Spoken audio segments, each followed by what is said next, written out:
تعزیت ہم سب کے لیے مشترک تعزیت ہے. ہم میں سے ہر شخص یہاں ایک دوسرے کو تعزیت کرنے کے لیے جمع ہوا ہے.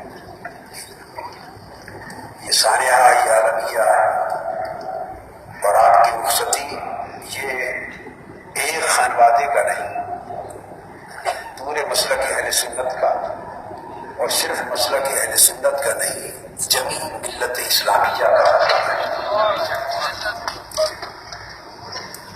آپ حضرات نے، میری مراد جمعیت علماء پاکستان کے قائدین نے ان کو قائد اہل سنت قرار دیا تھا.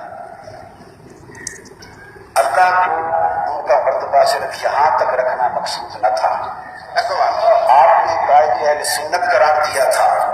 اللہ کا امر آیا کہ وہ دنیا سے رخصت ہونے سے قبل قائد جمی مسالک ہو کر جائے، قائد ملت اسلامیہ ہو کر جائے.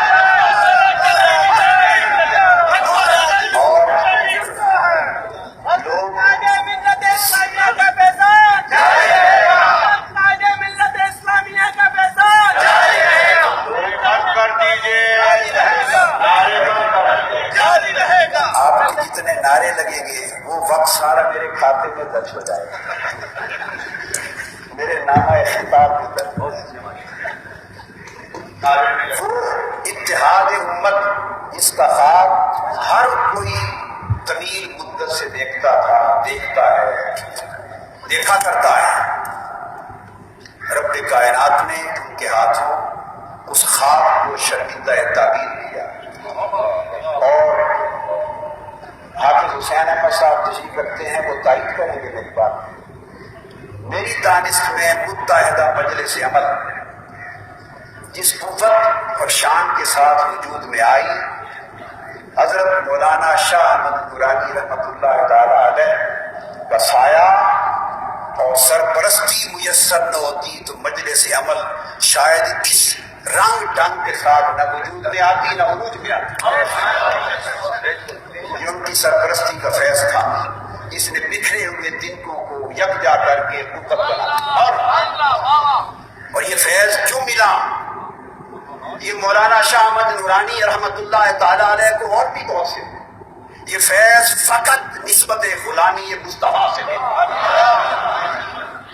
ایک سمت ان کی نسبت فیض حضرت مولانا شاہ عبد العلیم صدیقی میرٹھی رحمۃ اللہ علیہ کے توسط سے مجدد ملت حاضرہ حضرت شاہ احمد رضا خان بریلوی کے قدموں تک پہنچ رہی تھی. دوسری طرف ان کے فیض کی نسبت سرزمین مدینہ پہ حضرت مولانا ضیاء الدین مدنی رحمۃ اللہ علیہ کی والدہ تک پہنچ رہی تھی. ان کی والدہ ماجدہ کا نسب مجھے معلوم نہیں، یقیناً وہ بھی تو اعلیٰ نسبت ہوگی، مگر صدیقی نسبت اور یہ ساری نسبتیں پہنچ کر حضرت سیدنا صدیق اکبر کے قدموں تک پہنچ رہی ہیں. اور سیدنا صدیق اکبر کی وساطت سے صاحب گنبد خضرا کی بات آتی. یہ وہ فیض کے سرچشمے تھے، یہ فیض کے مصادر تھے، یہ وہ فیض کے منابع تھے جو متفرق طریقے سے آتے آتے یکجا ہو کر ایک مقام پر پہنچے. تو جب مقام پر پہنچے تو وہ شاہ بھی ہو گیا، وہ احمد بھی ہو گیا، وہ نورانی بھی ہو گیا. ان چیزوں نے ان کو یہ عطا کیا، اور اس درجے کی قبولیت کی دلیل یہ تھی کہ لاکھوں کا جنازہ کراچی کی سرزمین نے دیکھا، فلک نے دیکھا، لاکھوں افراد کا ٹھاٹے مارتا ہوا سمندر اللہ کے حضور اور بارگاہ مصطفیٰ میں ان کی قبولیت کی بچے دلیل ہے۔ مجھے جب شہزادہ عبداللہ آئے تھے پچھلے دنوں اور پریزیڈنٹ آف پاکستان نے ڈنر کیا تھا، تو میں اس ڈنر میں شرکت کے بعد صبح پہلی فلائٹ پہ لاہور جا رہا تھا، اور جماعت اسلامی کے مرکزی امیر محترم قاضی حسین احمد صاحب میرے ساتھ تھے، اکٹھے ہم ایک سیٹ پہ تھے۔ میں اپنی گواہی دے رہا تھا، اپنی گواہی پر یہ بات بیان کر رہا ہوں۔ مجھ سے محترم قاضی حسین احمد صاحب نے یہ بات کہی اور ان کی شہادت ہے، انہوں نے فرمایا کہ ہم سب متحدہ مجلس عمل کے جمیع علماء اور قائدین جتنے بھی ہیں، ہم سب میں اللہ کی عزت کی قسم کھا کر گواہی دے رہا ہوں، انہوں نے کہا ہم سب میں مولانا شاہ احمد جیلانی سب سے زیادہ متقی اور باہم۔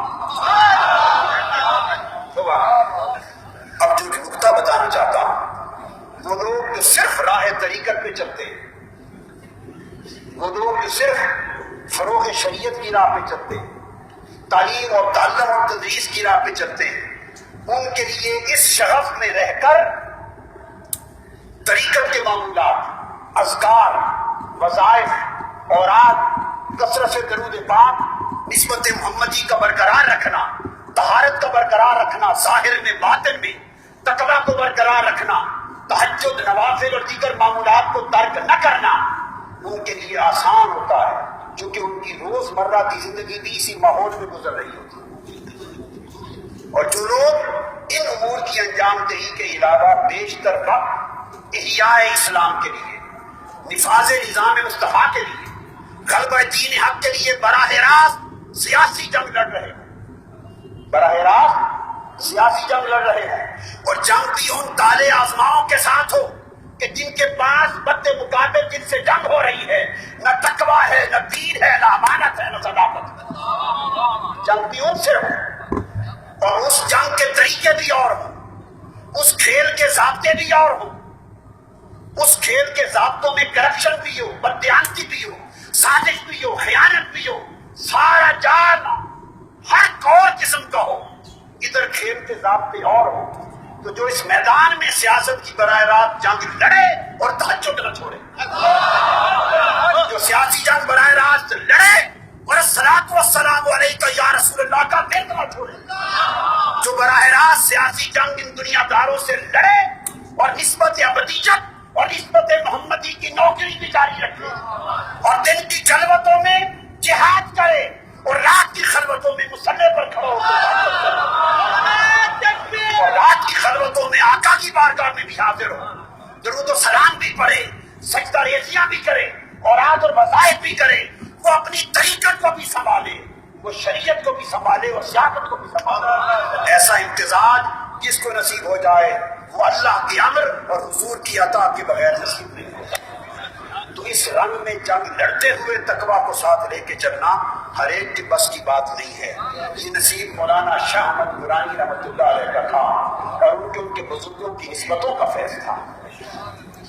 میں کل ہی جب تعزیت کے لیے پہنچا تو محترم مولانا شاہ نورانی صاحب کی خدمت میں سیدھا، تو میں نے کچھ کلمات اس وقت الگ کہے تھے جو میری ذاتی نجی زندگی جو بہت پرانے زمانے کی باتیں تھیں اس حوالے سے بتائی تھی۔ ان میں سے ایک صرف کوٹ کر رہا ہوں۔ میری بسم اللہ، رسم بسم اللہ 1963 میں حضرت قبلہ مولانا ضیاء الدین مدنی رحمۃ اللہ تعالی علیہ نے کروائی تھی۔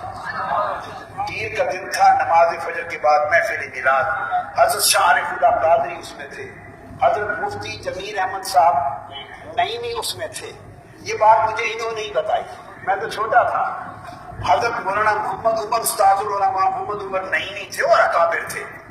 تو رسم بسم اللہ اور اکابر کی مجلس میں حضرت کے دست مبارک ہوئی، تو اس طرح ایک تلفظ کی نسبت نصیب اور اعلیٰ حضرت کے فیض کا ایک ذرہ اس طرح قدموں سے ملا۔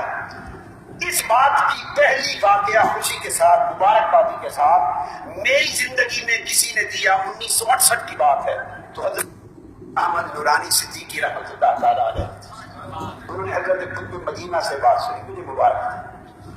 ان کی عالم اسلام کو درکنار عالم شرق تا عالم غرب خدمت دین، فروغ اسلام، دعوت اسلام، اسلام کے اداروں کا قیام، غیر مسلموں کو دعوت دے کے مسلمان کرنا، اور اپنی سرزمین اور وطن کے علاوہ دیار خیر میں جگہ جگہ عشق، عظمت اور عدل مصطفیٰ کے جھنڈے گاڑنا اور چراغ جلانا، اور تاریخ سینوں کو حضور کے عشق اور محبت کے نور سے روشن کرنا۔